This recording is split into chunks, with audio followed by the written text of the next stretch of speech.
So you've probably heard of Graceland and maybe even Beale Street, but let me ask you this. Do you actually know what it's like to experience Memphis like a local? Because honestly, some of the best spots in the city, tourists almost never find them. And if you've only seen Memphis through a travel guide, you're getting like maybe 30% of the story.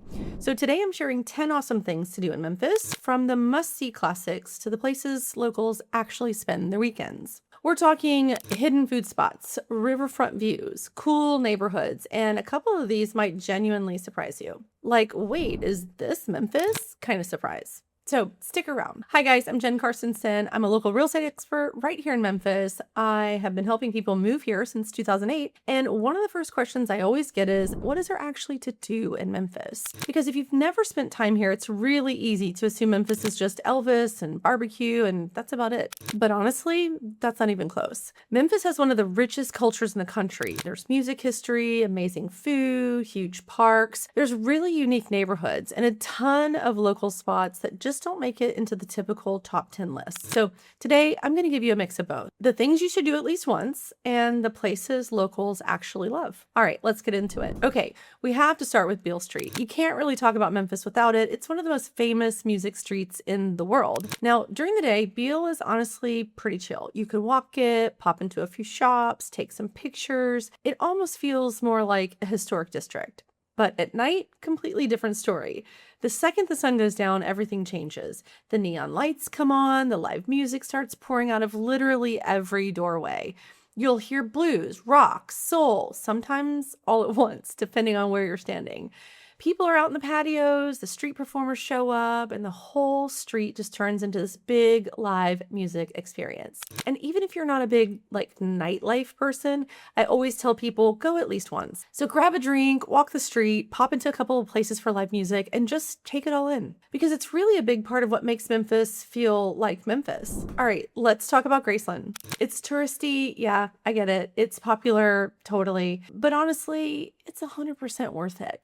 Graceland is the former home of Elvis Presley, obviously, and it's one of the most visited homes in the entire country. And I'll be honest, even people who aren't huge Elvis fans end up really liking this. Because it's not just about Elvis, the celebrity, it actually gives you a look into his life. You walk through the house and it's preserved the way it was, like the jungle room, the living spaces. All of it, still the same. You'll also see his cars, his planes, his outfits, and hear stories about his life and career. And what's really interesting is you start to understand how much Memphis influenced him and how much he influenced music as a whole. It's one of those places you walk out going, okay, I get it now. This is the one I think is super underrated. The Mississippi Riverfront in Memphis has gotten so much nicer over the past few years. For a long time, people kind of overlooked it, but now it's one of the best places to just slow down for a minute. You've got spots like Tom Lee Park where people walk and jog and ride bikes and bring their kids or just sit and watch the river. And if you've never seen the Mississippi River in person, it's hard to explain how big it feels. It's not like a typical river. It's wide, it moves really slow, there's barges coming through all the time. At sunset, it's actually really pretty. It's one of my favorite places to go when I just want a quiet moment.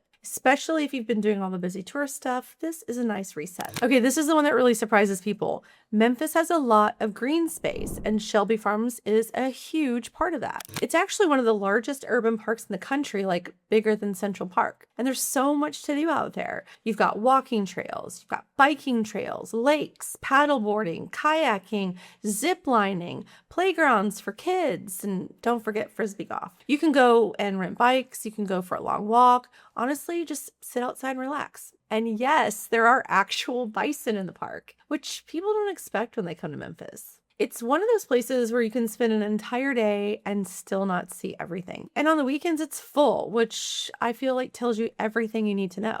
Okay, so those are some more of the well-known spots. But here's the thing most people don't realize about Memphis.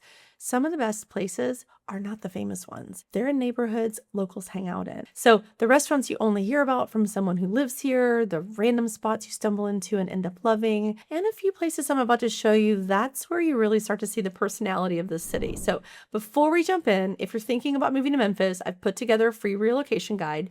It breaks down neighborhoods and schools, commute times, home prices, all the stuff you actually want to know, and you can grab it in the description below. All right, let's keep going. This is one of my favorite areas in Memphis right now.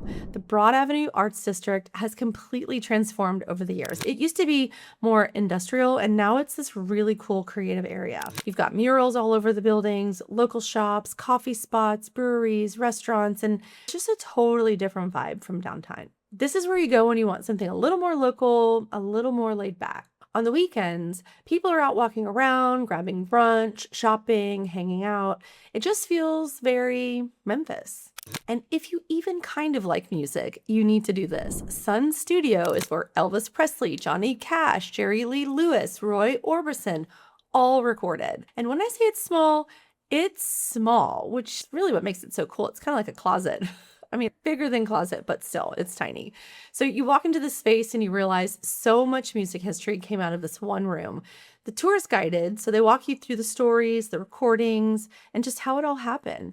And you actually get to stand in the exact spot where Elvis recorded his first song. It's one of those experiences that feels really simple, but leaves a big impression. All right, we have to talk about food because Memphis barbecue is a big deal. And if you come here, you have to try it at least once. Memphis is known for dry rub ribs and pulled pork. Slow smoked and really flavorful. And people here have opinions about where to go, like strong opinions. So you'll ask 5 locals and get 5 different answers. But honestly, that's part of the fun. Wherever you go, just order ribs, maybe some pulled pork, baked beans, mac and cheese, sweet tea if that's your thing. Don't forget the banana pudding. Okay. If you've listened this long, I'm going to tell you what my favorite place to go in Memphis is. Ready? It is Central Barbecue on Central or Commissary in Germantown. Promise, those are the best. And if you really want to see a totally different side of Memphis, go to Midtown. Start with Overton Park. It's this beautiful green space with walking trails and big shaded areas and just a really relaxed feel. And then right around it, you've got Midtown neighborhoods.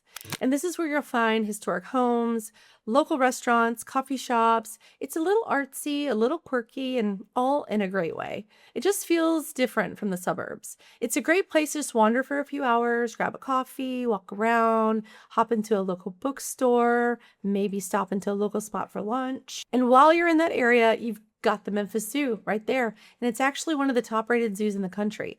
Over 3,000 animals, really well designed exhibits. It's great for kids, but honestly, adults love it too. It's one of those places people end up coming back to more than once. Oh, and it's also free on Tuesdays. Okay, this one feels like a hidden gem. Harbortown on Mud Island is this quiet little neighborhood right by the river just north of downtown.